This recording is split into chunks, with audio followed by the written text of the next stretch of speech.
Common values. Common goals. Common sense. The Common Sense Podcast with Semi Bird. Hello, and welcome to another episode of Common Sense with Semi Bird. And today we're going to be talking about education. And I think education is perhaps one of the most important issues that we face right now, not just within our state, but within our nation. And why? Why would I say this is so important that it ranks up towards the top? Well, when we're looking at Washington State right now, when it comes to meeting grade level standards, only 50.1% of all students, 50.9% of all students are meeting grade level standards for English and language arts. When it comes to math, only 38.9% of all students are meeting grade level standards for math. And now that fluctuates between 38 and 39%. It was at 37% the other day. When it comes to science, only 42.9% of all students are meeting grade level standards in science.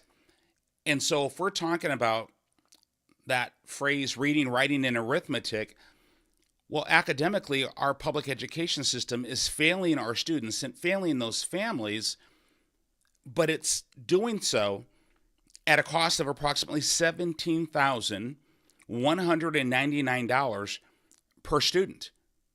That's how much money we're paying to educate our children in our public education system. Here's another staggering statistic. We're failing them academically, but we're graduating them at a successful rate at 82%.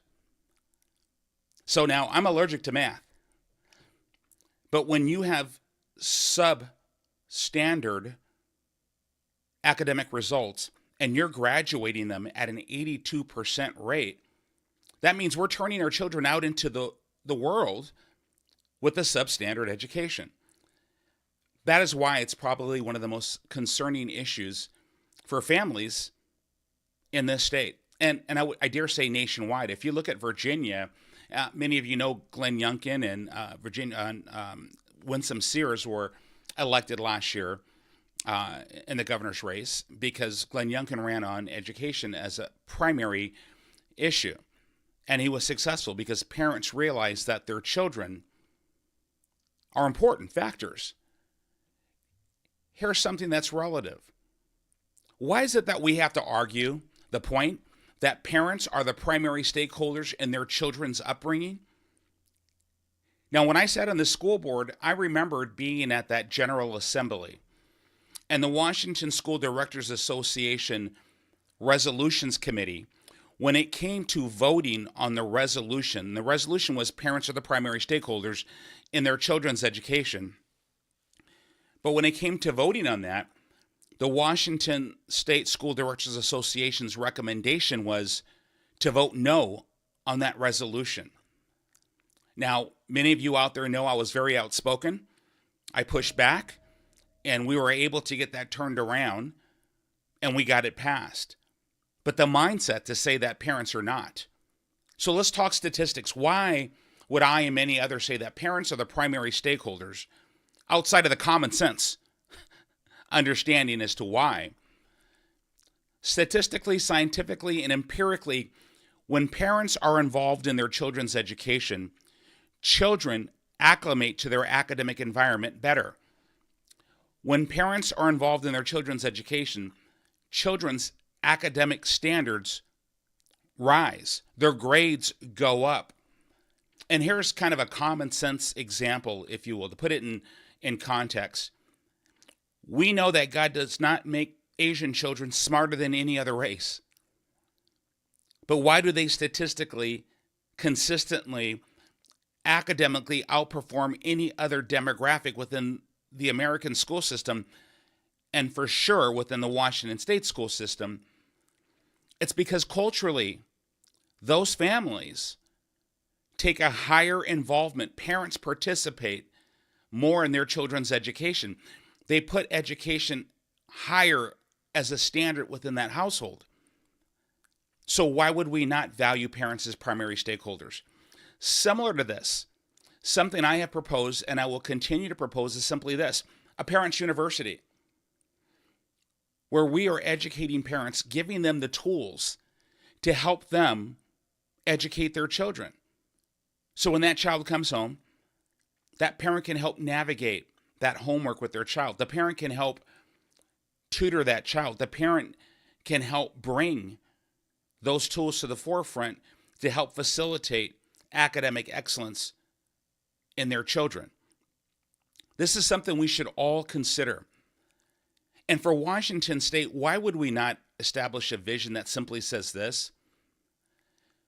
We want Washington State to be the academic center of excellence of our nation. We set that standard high, and then we create a strategic plan of engagement so that whatever we do in terms of operational engagement, we are taking steps towards academic excellence. And here's what I mean. Accountability in educating our children. Education is the highest. Well, I'll just say it's 43% of our state budget is in education. Title 9 of our state constitution says it is a paramount obligation of the state to ensure quality education of Washington children. So if we take this seriously, let's set the standard high. Let's bring forward a strategic plan. Let's bring forward measurements so that we can monitor and we can engage in such a way that we are continually raising the bar so our children continue to grow academically in our school system. It's not rocket science, it's common sense. Let's get back to parents for a minute. Why would we not give parents access to their children's records? If my daughter has to see a counselor and there's something concerning, my daughter's having some kind of psychological trauma, I think that I have a right to know what's going on with my child. The most important thing in my life, my children, my wife. Why would I not have a right to that information? Well, you'll be surprised where there are laws and regulations that prevent that access. That needs to be turned around. I'm going to turn that around. Parents should have access to their children's mental health and health records. Parents should have access to their children within the school system at any time. As long as they're not disrupting their children's day-to-day education, they should have access. You see, when we partner with parents, when we get parents involved, we know what the outcome is empirically, statistically, and even common sense-wise. Children do better. And let's not forget, children belong to parents, not to the state. And so what I say is this: let children be children and let parents parent. And things will work out very well for us. That's what I believe. Let's give parents that access. Let's, as a state, pass a parent's Bill of Rights that says that we value those parents as the primary stakeholders in their children's education and in their children's upbringing. That should be easy to do. So why have we not done that yet? I know there's an amazing initiative out there that I support fully and making this happen. This is something, as governor, I will make happen one way or another. We will make it happen. We will get it done. This is important. This is a partnership. There's nothing political when it comes to our children's education. Stop and think about this. There is nothing political when it comes to educating children when we raise the bar to say we want to teach our children to the highest level. I pulled my daughter out of public school when I ran for school board because my eyes opened up and I began to see how some of these teachers were reacting to me because of my beliefs, because of some of my statements in terms of actions I would take once I was elected in the school board, and I was elected in the school board. And I saw the writing on the wall, the concerns. and I pulled my child out and I put her in private school. My child now takes scholars level courses. She was raised in the public school system, but because when they shut it down and they sent her home with a laptop and said, log on, we got you covered. I'm a behavioral scientist. I know you cannot learn, especially as a child. There's pedagogy, andragogy. Children cannot learn properly without one-on-one engagement, without that social engagement. But now my child is a straight A student at a scholars or a honors level of education. Homeschooling. Do you realize that homeschooled children perform 15 to 25% better than the results in public education? Why is that? Well, rhetorical for now. So here's what I say. Let's shift our focus within our public education system to academic excellence.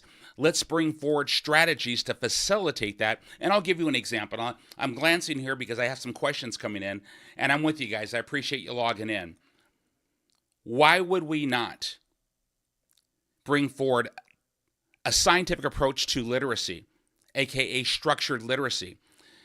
This is a concept that has been proven to be the most effective form of teaching literacy to children. Why are we not doing it? Why have we not mandated it? As governor, this is something I will work towards doing. Even the state of Hawaii, who had some of the worst academic scores in the nation, they have switched to structured literacy because they realize the science is correct. That's just one. Universal Design for Learning Framework. Here's a concept that says simply this. When you stop and take the time to understand that all children, adults even, we learn differently. Some faster, some slower, some audio, some visual. But when we bring in a multi-tiered systems of support, when we bring in this asymmetrical concept of engaging a child in such a way that that child can receive and take ownership of in their own mind, then that child is participating in their education, and that child is learning at a faster pace and retaining the knowledge that they bring in. So there's theories that we can bring forward right now to ensure that our children are performing to a higher level.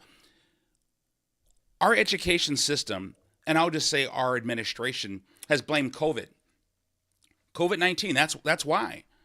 That's why our children are failing academically. And I'll grant you the interruption. I'll give you that. No substitute for poor decision making and how the response was to that, but that's a different topic, and we'll cover it in another episode. But why are we not bringing forward a comprehensive tutoring program right now? Tutoring to catch that child up. And I'm not talking at a cost. We have families that live at or below the poverty line. They cannot afford to bring in or hire a tutor to come into their house to teach those children. There are programs that are happening right now, 0 hour, before school starts, after school, where children can be held back and given extra time to help them meet those standards, to help them to develop academically. Why can we not bring those resources? Is it not worth the money to bring those resources to get our kids back up to the level of knowledge that they should be at? So no more excuses. We need to bring solutions with actions to raise the bar, to educate our children, to release those children out into the world with the highest level of education, which ensures their success in the future. Here's another concept. Traditionally, we've educated our children with the presumption that they're going to go on to higher education, go to college. I say that is an erroneous approach. Trades. Think about this. Science is now telling us that trades are the way of the future for financial success, regardless of, again, social or economic standing. Some children do better in higher education in college. Some children don't. Some children don't want to go to college. I say that's fine. But what we should start doing is at the middle school level, my recommendation is that we bring in mentorship programs so that children are engaging with representatives of different trades and different occupations, similar to one of those job fairs, except it's programmatic to where we have people rotate into the classrooms so children see, oh, so this is what it's like to be a plumber. This is what it's like to be an electrician or an engineer or a computer science professional or a cybersecurity professional or a police officer or a fireman or a woman or a heavy equipment operator or someone who works in other trades, welding. I can go on and on and on. You get the point. Let's start bringing mentorship in at the middle school level so that they put this on their radar. And then by the time they get to high school, 9th grade, freshmen in high school, we go into what I would call a junior apprentice program to where now they are shadowing with these professionals. By the time they leave middle school, they have selected one or two occupations that they feel that they want to go into. And by the time you get into 7th grade or 8th grade, you kind of have a good idea. Things change, we know that. But imagine this in 9th grade. They are now partnering because we've established this partnership with other businesses that bring forward those trades. It's almost like internships, right? It's almost like apprenticeships. So they're meeting periodically throughout the school year. But imagine this in the summertime. Those young people are getting training during the summer. And if they're at an age where they can be paid, now they're getting training, they're getting paid, and they're getting credit for their time. Can we do that?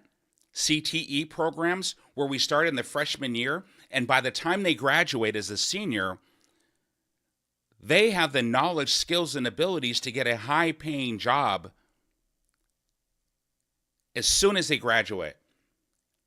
And so they don't have to be living in their parents' basement. They now have a job and a skill that they can start their path towards success. These are things we can do. Thinking outside of the box. This is nothing extraordinary.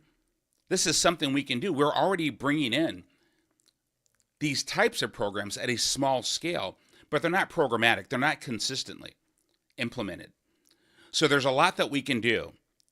This is just a few ideas that I wanted to bring forward to share with you. Now, we had some questions that were sent in via email, and I printed it out. One of them was, let's see here. Do you think realistically, is it possible to redirect educational funds back to local school districts for local control? So, not understanding the true context of the question, what I will say is this. Most fundings for our school system comes from the state.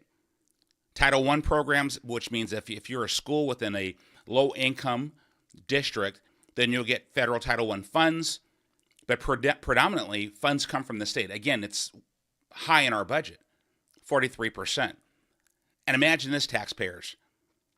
Our tax money that goes into education program, you pay money in your local taxes for levies and bonds,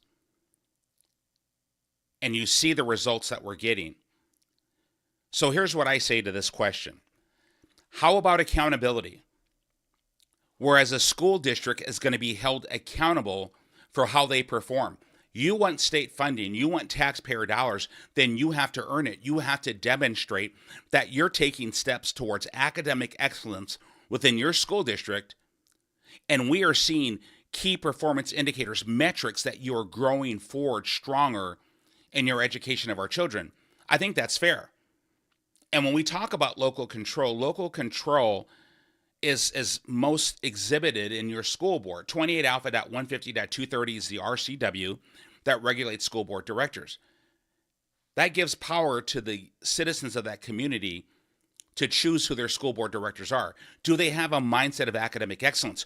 Will they get elected and bring forward a strategic plan for their school district so that their school district not only performs more fiscally responsible, taxpayers, but they're laying out a strategic plan that brings in elements of academic excellence. For example, when we see that we have a gap in learning, we reassess, we reevaluate, and we bring forward corrective actions to raise the bar. That is what a strategic plan would give. If I have my druthers, I would make it mandatory for every school district in Washington State. If you want state funding, I want to see a strategic plan.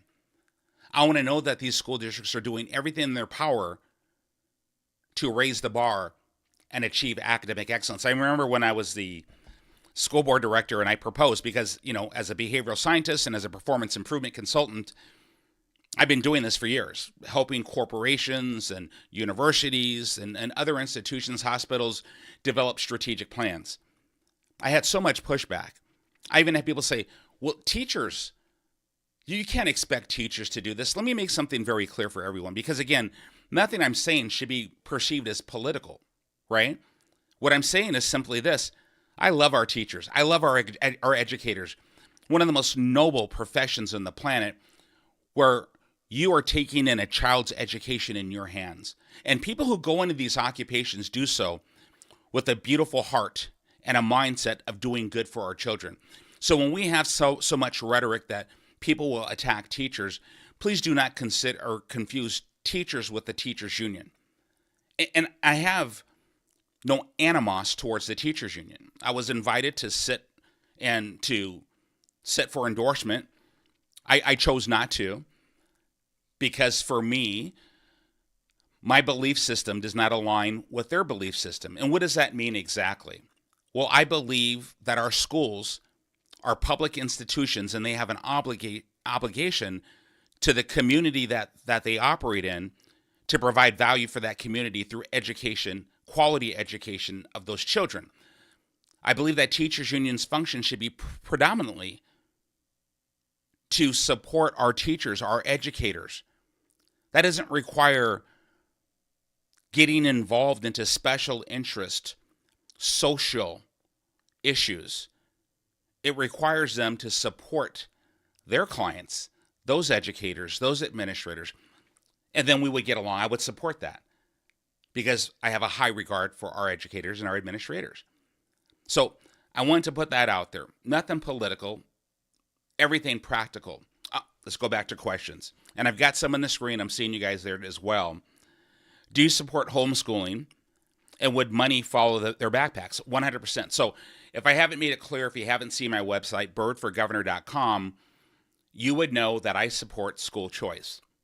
I support school choice. Why? Because you bring in competition. You bring in competition when schools realize that they get paid, and they already know this, they get paid by per student, FTE. Depending on how many children you have enrolled in your school determines how much money you get as a school district. But now if parents have a choice to ensure that their child gets a quality education, which means that parent can enroll their child in a private school or a charter school of their choice, and that money follows the backpack, then that means that you're empowering parents to ensure what's right and what's best for their children. If you have a public school that is so focused on social justice or social this and social that, and the parent said, this does not align with my beliefs, I want my child to be focused on academics, not on this social stuff, well, parents have a choice to pull their child out and put their child in a private school of their choosing. That's what I support. Not giving up on the public education system at all.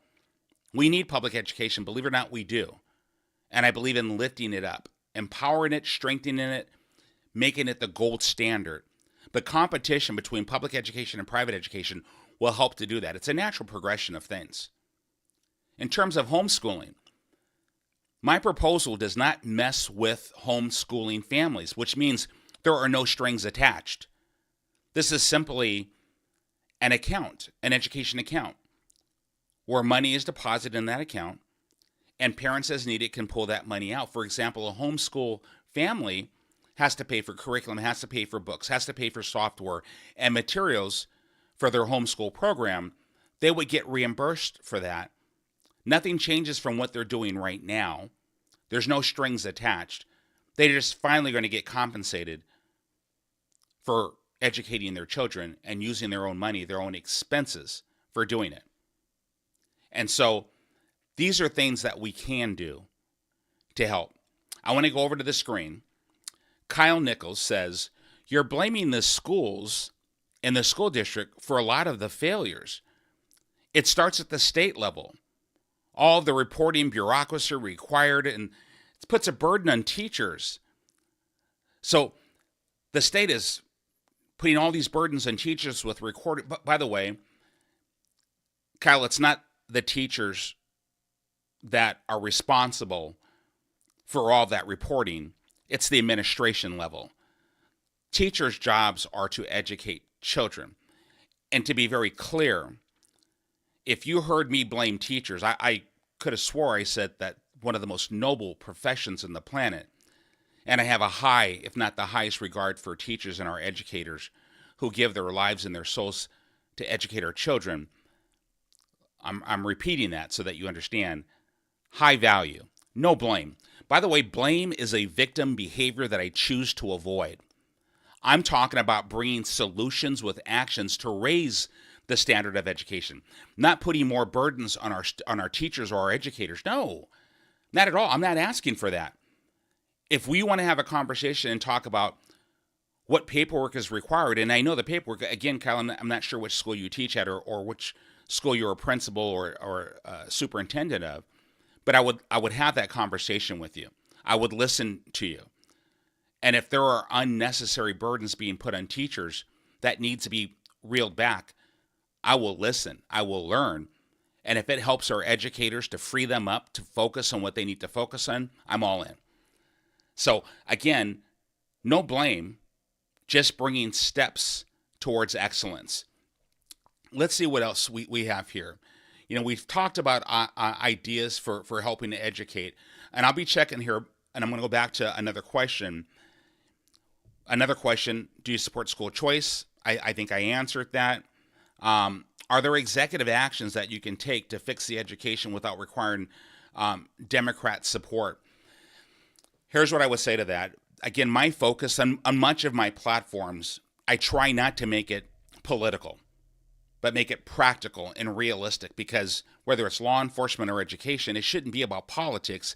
It should be about people. It should be about raising the standard and bringing performance, creating value for our citizens that we serve. That's what I believe in. And so what can the governor do? Well, the governor can appoint 7 of the 14 commissioners in the Board of Education. That's something that the governor can do. The governor, by RCW and by Article 3 of the Constitution, Article 3 of the Washington State Constitution, gives the governor the right to request information. So I can bring a query to OSP, Office of Superintendent of Public Instruction, and say, I'd like to know this. Tell me what's going on here. Give me the statistics. Give me the reports on this. I can request that by constitutional right. 43.06.10 the Revised Code of Washington also gives me that same right. So these are things, to answer your question, my friend, that a governor can do. But I believe that education should be a common sense approach. I pray that regardless of your political affiliation or ideology, that we can always agree that for Washington State to become the center of academic excellence for the nation, I think that's something we should all be able to get our heads around and support. This is good for everyone because it's great for our children. Parents have to fight to see the curriculum being taught in schools. How is this legal, and what will you do about it? So as a school board director, one of the policies we brought forward, and again, it takes three. I had 2 other amazing school board directors that I served with that were growth-minded.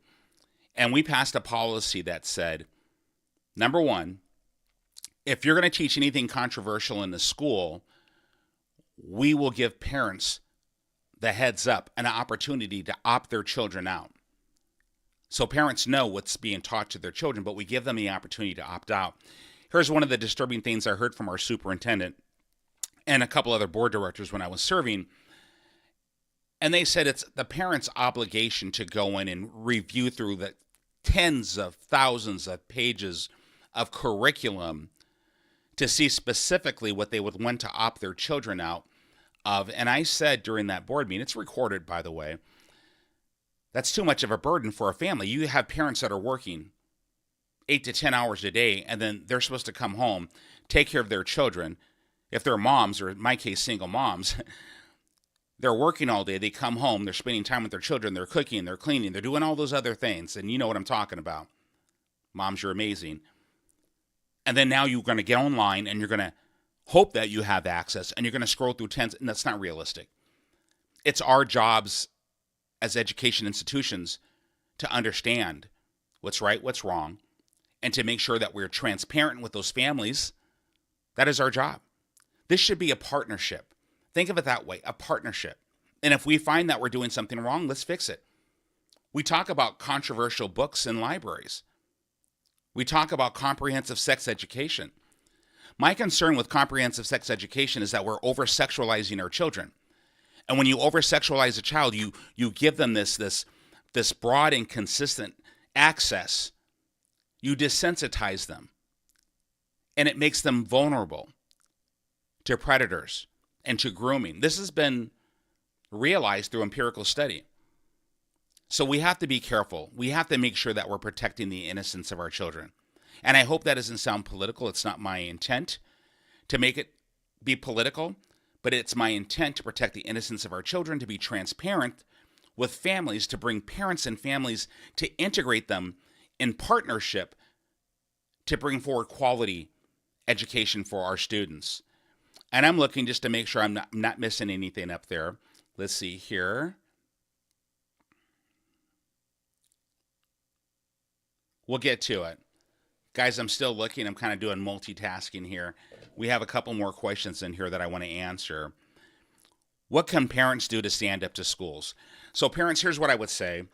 I don't want you to feel that you have to stand up to them, that you have to fight with them, that you have to battle with them. I want us to partner with our school systems, because our school systems in those communities, those schools in those communities, those school districts, they serve the community.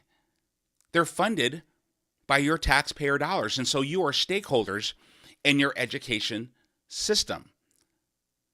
So don't feel that you have to fight them, but please get engaged, get involved. One of the things that we did, the first motion that I made as a school board director, the night that I swore, put my hand up, I walked up to the dais, I took a seat, and I made a motion to form the first ever parent advisory committee to the school board so that parents had access and a voice in determining outcomes for our school district, so that they were participating and partnering with our schools, because I believe that was the right thing to do.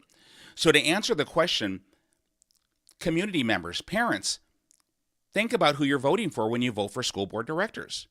Find a school board director with a mindset of service, that they understand that they're there to serve those constituents who put them in office, because that's what it says in that RCW 28alpha.150.230. Look it up, even while I'm on the air here, and you'll see it's probably in the first paragraph. It talks about the obligation school board directors have to those community constituents. Let's see here. Someone was talking about the value of trades, finance, mechanics. I agree 100%. Oh my goodness, there's so much. Trade work is abundant. We need more of that, and that's why I propose that junior apprenticeship program, which again starts with a mentorship program in middle school, grows into the junior apprenticeship program starting in 9th grade, and by the time that child graduates, my desire would be that child graduates with a job placement, a good paying job, because that employer has been working with that child. That child knows how to run a backhoe, a skid steer, an excavator. I'm just using that as an example. Or they become an apprentice. And then also, I am not against union jobs. I am not against trades. I support the trades. Quality apprenticeship programs, the best in the world. Absolutely. Let's get them involved in that. So one person said, I think this is Kyle again, why not hold teachers accountable for the success or failure of kids? Absolutely. Now we're talking. And again, for my teachers or educators, it's not to penalize. It's not putting a spotlight on you and accuse. No, not at all. More often than not, our educators need support. And one of the things that Kyle alluded to at first, if they're burdened with all these reports and all these different things, let's unburden them and shift focus to help them on their main mission of educating them. But when we're talking about accountability, that requires leadership. So one of the things I would encourage everybody listening, go into your school board, ask that superintendent, how are they evaluating? How is she or he, as a superintendent of schools, evaluating their next level down? By the way, I'm a subject matter expert in this. I've written employee evaluation reports from scratch using Likert skills, et cetera, et cetera. But how are they evaluating? What you're going to find, and often, again, not shifting blame, not accusing, more often than not, the level of accountability of leadership to ensure performance at that next level down, it's not there. It's not there. Many systems, they're afraid to hold people accountable. We're not all the same. But at the same time, because you have one person that's not performing to a standard, you cannot label all teachers as being bad. They're all this. No, it's not right. It's not fair. It's like labeling all police officers as bad because one police officer does something silly. No, it's not fair. It's not right. But let's release those burdens. Let's get the facts. Let's make sure that we're actually bringing measures of accountability to say that let's give you all the support you need. I was speaking of that scientific approach to reading, which is structured literacy. Well, there's a LETTERS program, is what they call it. It's an acronym. Well, we should be investing in our teachers to make sure that we give them that extra training, give them that time to acclimate, to learn this new approach, and then help them, support them. How's this? How about teachers partnering with paras, right? So now we have dual educators in a classroom, a partnership, so that we can spend more time with the students. And people say, well, that's going to cost a lot of money. That's going to cost a lot of money.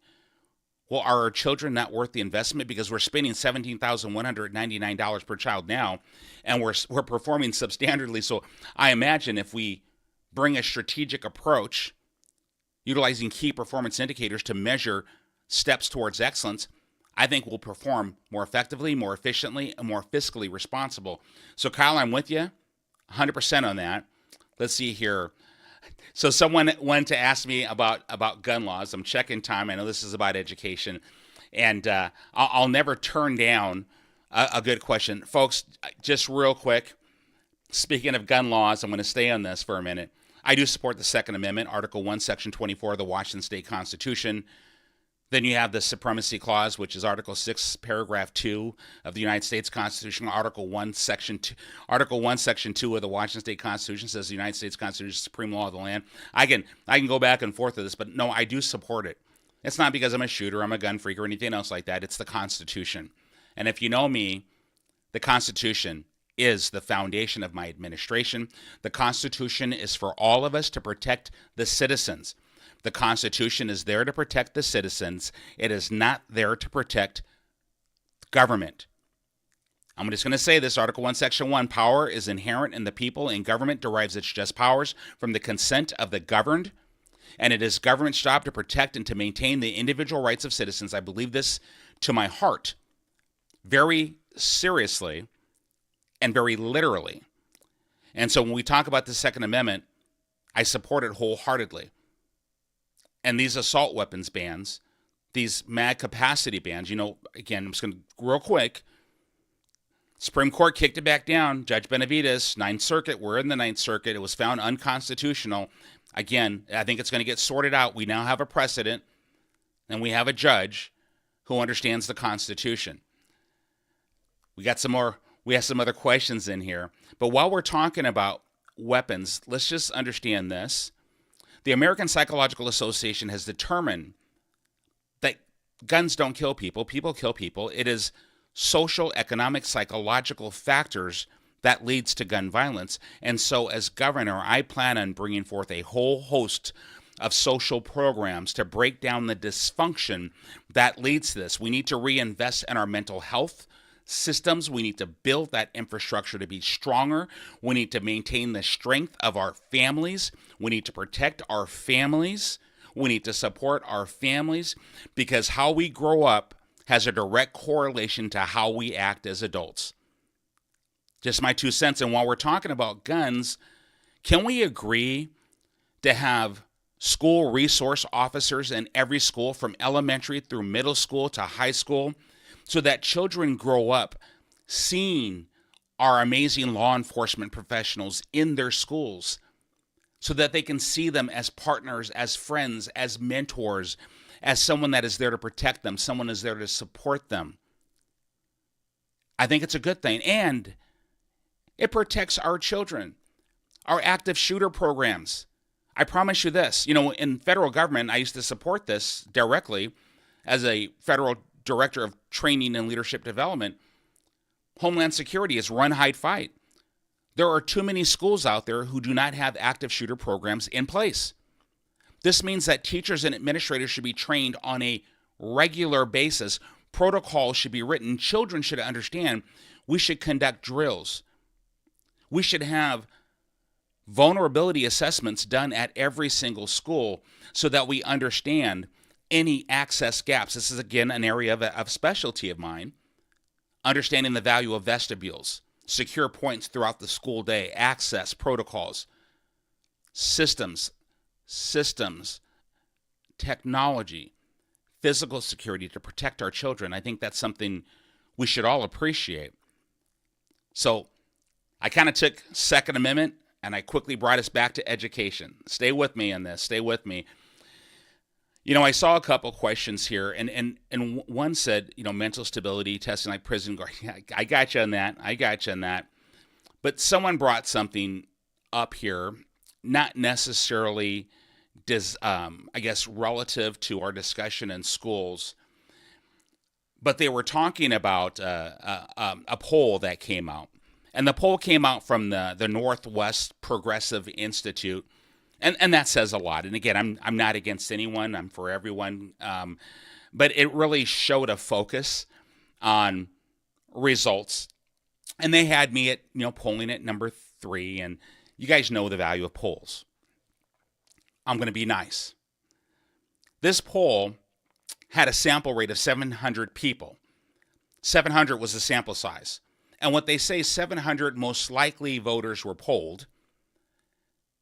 And if you think 700 and you have 39 counties, well, if you divide that out, again, I'm allergic to math, but I think that comes out to 17.96 or something, which would mean, let's round up, that's about, you're polling 18 people per county if you average it out. Is that an effective poll? No, it's not. Could there be a meaning behind it or an intent behind it? Most likely there is. As someone who's trained in doctoral research methodology and validation, yeah, I take it with a grain of salt. But again, this is what I would call propaganda, where you utilize these instruments and you put it out there to say, see, this person doesn't stand a chance, or these guys, they're the guys, they're the ones. No matter what we do, my friends, we need to make sure that we are valuing the voices of our citizens, that we don't have an establishment of political aristocrats or wealthy elites that are using tools, if you will, to manipulate the election process, to unfairly influence election outcomes. We must make sure, no matter what, that we give that opportunity to our citizens. And that is most realized during the primary. I digressed. Someone asked me, should teachers carry guns? Here's what I say to that. It depends on the will of the people. The governor doesn't make laws at all. Power is inherent in the people, and the laws are made by those elected officials who serve those stakeholders, the constituents, the people. If you want something like that to happen, you need to put it out there. Now, personally, if we were to do something like that, those teachers would need to be trained. Those weapons would need to be concealed, in my opinion. I mean, I have a couple opinions on that, and I'm not really big on opinions because you know what they say. But I'm not averse to it. To answer your question, TBMC, I'm not averse to it. Anything that we can do to protect our children. I'm a fan of bringing former law enforcement into schools, bringing former military into schools. Many of our military, our military police, many of them served special operations. I mean, we have very highly qualified people. We bring them in and we put them through a certification course to be school security specialized to understand how to protect our children. I support something like that. But I am not averse if the people say that we want to arm our teachers. I'm not averse to it. But I think we have an obligation as a system to bring forward protection so we don't put that burden on our teachers. That's my 2 cents. Trying to look to see what else we have here, if there's anything else. Let me see here. Ray, let me see. He said, I didn't say learn a trade. I said teach them to be business owners backed by a skill. Oh, yeah, no, 100%. Entrepreneurship, 100%, Ray. Thank you for clarifying. Yes, 100%. And by the way, I think that's replying. That's Becky. Sorry about that, Becky. Trying to stay focused with all these questions popping up and down. Absolutely. I support that. I support teaching trades. I support teaching small business, entrepreneurship. I did a graduate program at UCLA. It was amazing. I'm a serial entrepreneur. There's nothing that gives more freedom than a good paying job. And then when you have an opportunity to have your own business, there it is. You are determining your future through your own effort. We call that meritocracy. And while we're on this subject, here it goes. It's going to seem controversial, but it shouldn't be. But you deserve to know this. Semi Bird does not support critical race theory or teaching critical race theory to our teachers. Now, or to our students, or to our teachers for that matter, but that's up to them. They're adults. I do not believe in teaching a child that the color of their skin determines their outcome in life. I think that's racist. I think that's wrong. I think every child has a potential for excellence, and what we should be teaching: resiliency, self-reliance, self-esteem, self-respect, understand their self-worth. I think those are elements that sets a child up for success, because I don't care what color your skin is, we are all capable of excellence. And as a kid born without civil rights, and as someone who's realized the American dream, someone who lived in a household with a single mom because she was amazing, I believe in what I believe in because I know it's right. So we teach truth in history. If we have a Hispanic or a Black or a Native American hero, they're American heroes. Let's teach that. We don't have to segregate ourselves anymore. We've grown past that. Let's not go backwards. Let's lean forward and let's grow together. Let's teach children resiliency so they know how to navigate adversity and that we are setting them up for success. And theory being the key word. I got you, Chuck. Let's see what we got here. Nope, proper lockbox. So we're talking still about protocols. Let's see what else we have here. I think we need security to protect our children. Yes. I've had, yep. I wouldn't feel good with being going to class. Yeah. No, and so we have a former teacher that says that she wouldn't. And thank you, Tina. Tina says, I wouldn't feel comfortable bringing a gun in a classroom. And I respect that 100%. I mean, my wife is not comfortable around firearms. Well, she wasn't. Now, because of things that are happening in society, she's like, okay, honey, teach me, right? Teach me. But I respect that greatly, Tina. And that's why I hesitated. And I'm glad you picked out on this, because it should not be an obligation of a teacher. It should be the obligation of the school system to provide that layer of security to protect our children. Of course, we're protecting our teachers, our educators, and our administrators at the same time. So that's where I'm at. And Tina, I'm glad you brought that up. I don't want to drag this out too much, but I do really love answering your questions.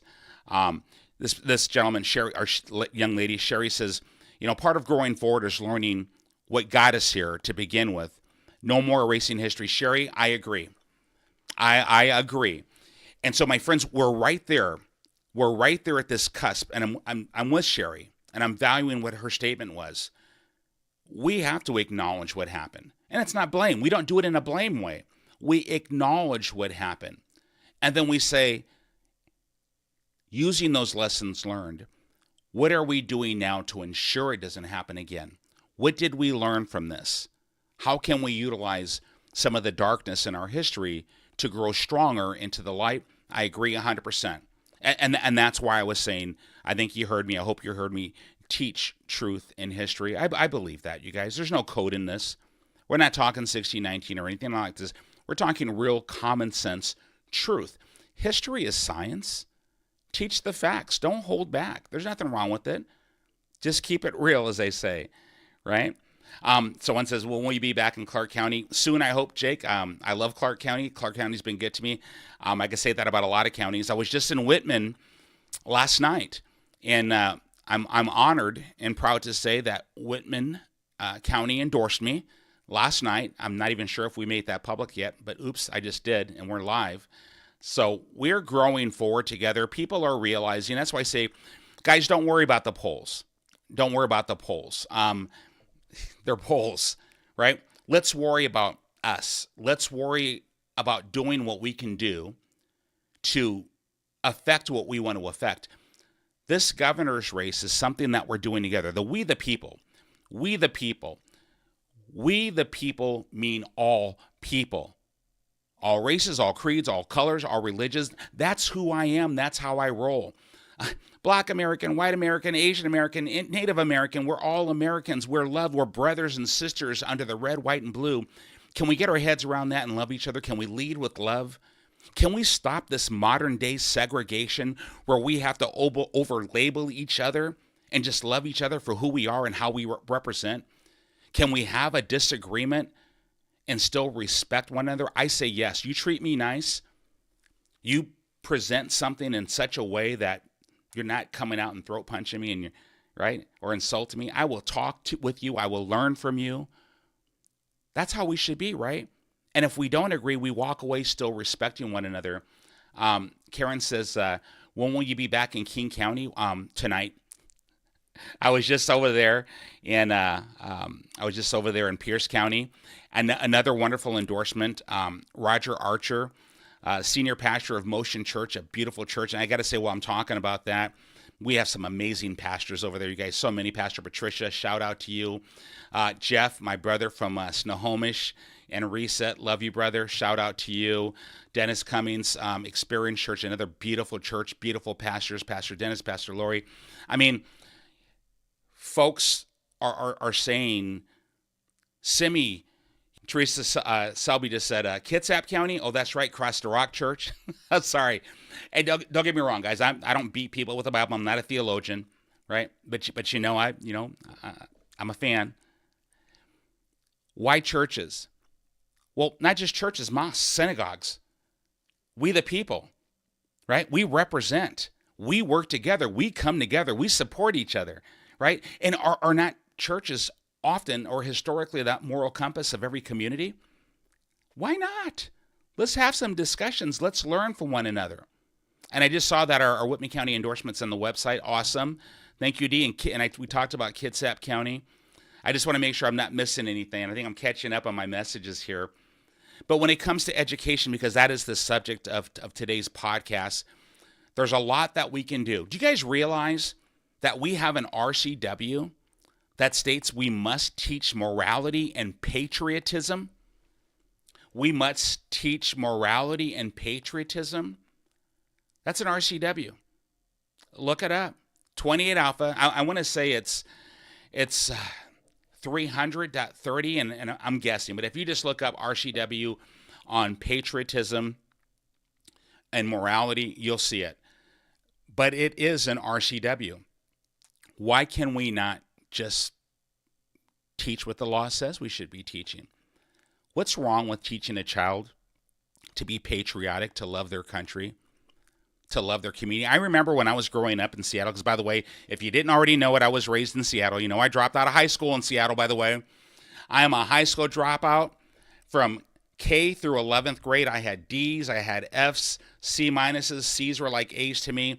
I struggled academically. You know, I went in the Marine Corps, got my high school diploma because I was 17 when I went in, still immature, but I got my high school diploma. Folks, I have my bachelor's degree in business administration, 4.0, summa cum laude, my graduate degree in human resource development. I'm a PHR, 3.74, finishing up my PhD, 3.92, in organizational psychology. That goes back to that point. Every child learns differently. I wasn't the dumb kid, as I used to be called. It's okay. I just learned differently. I learned slower, but once I got it, I got it. Once I got it, I got it. There's excellence in all of us. Oh, I think Dee's posting that RCW on morality and patriotism, teaching morality and patriotism. This is the RCW. Now I see it. It is it. 28alpha.405.030 is the RCW. 28alpha.405.030. That it's a requirement to teach morality and patriotism in school. Why not? There's no downside. When I was a kid growing up, I started to say we learned about our Native American heritage. our Native American heritage. Native American heritage is our heritage, especially in Washington State. We have amazing tribes. This is something to be proud of. That beauty and culture. I was with the Makah tribe not too long ago. What an amazing experience that was. We are all brothers and sisters in the state of Washington. It's time for us to come together. Time for us to come together. Love one another, support one another. And in this governor's race, I think it's important for us to say, it's time to put people over politics. And in this discussion, episode 4 in education, it's time to put our children above our petty differences and unite to come together and bring forward academic excellence in our school systems. We can do this, right? Aim small, miss small. Set a high standard to be that regional center of academic excellence right here in Washington State. Bring forward real solutions with actions, not blaming, not pointing fingers, not dividing, not talking about you're a teacher and I don't like this, or you're the teachers union and you're evil. There's no one evil. Everybody has their different beliefs. Everybody has their way of doing things. Bring your best self to the table. Bring grace and an open heart and an open mind to the table, and let's have a discussion. That is my promise to everyone listening today to this podcast. As you get to know me, I'm an imperfect person, right? I'm just this hot mess brought forward to serve. That's all it is. Brought forward to serve. I'm a vessel. I'm a term limits guy, so I don't plan on staying in office too long. Come in, utilize my knowledge, skills, and abilities to make things better. That's what I do for a living. I have a resume. I say that over and over and over again. I want to come in and bring the very best to Washington State. Could you imagine this beautiful state, the most beautiful state in the nation, where our streets are clean, our schools are high performing, our businesses are thriving. We have more women, minorities, all groups coming into small business ownership. Keep this in mind. When you raise anybody out of poverty, we all benefit from that. We all benefit from that. Someone said, when I said I want to revision our social services programs to say we don't pay people just enough money to stay poor for the rest of their life. We bring in certification programs, trade programs. We teach people how to fish. We don't just sit there and give them fish for the rest of their life. That creates generational poverty. We bring real value and compassion. That's meritocracy. That realizes Dr. Martin Luther King's dream. By lifting people up out of poverty, we all benefit because now they're taxpayers. Now they're paying into their communities. Now they're bringing forth new generations who have seen what success is. Like I saw my mother, that single woman, that angel, gave her life for her children. I watched, I learned, I observed. She was my role model. This is what I stand for. It's time to put people over politics. It's time to unite. It's time to come together. And if I say something that offends, let me know. Let me know. I have no problems apologizing if I say something that offends, but you need to understand I speak my truth. And my truth is just straight up truth. If I believe something, I will tell you. If I'm wrong, you tell me why I'm wrong, and I'll learn from you. But I am not afraid to bring truth. Truth is love. Pastor Dennis Cummins, I remember we had a service on that. Truth is love. And if you love someone, you bring that truth. That's what I endeavor to do as what I would call a candidate of the people, by the people, for the people. I'm your representative. I'm your servant leader. That's what you're going to get when you elect me in office. And so with that, I hope I gave you some value in this episode. I'm going to try to get my clicky thing going so I can go out in style. But I appreciate you guys. I hope these episodes work. Keep asking questions. Tell everybody about our podcast. Every podcast, I will endeavor to bring forth information that is value added so that you guys can say, we are getting something out of it. I'm learning, Simi. I'm learning more about you. I'm learning how you think. I'm learning whether I want to vote for you or not.